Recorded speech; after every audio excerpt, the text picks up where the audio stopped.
One week के पहले आप यहाँ आए थे, त्रिपुरा से आए थे ना?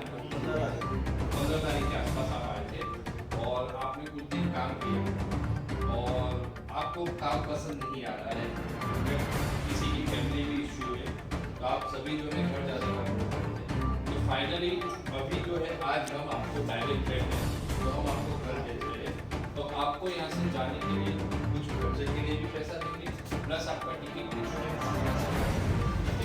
तो अब यहाँ से आप जाने के बाद ना तो कंपनी को आपको कुछ देना नहीं पड़ेगा, ना ही आपसे कुछ देना नहीं पड़ेगा।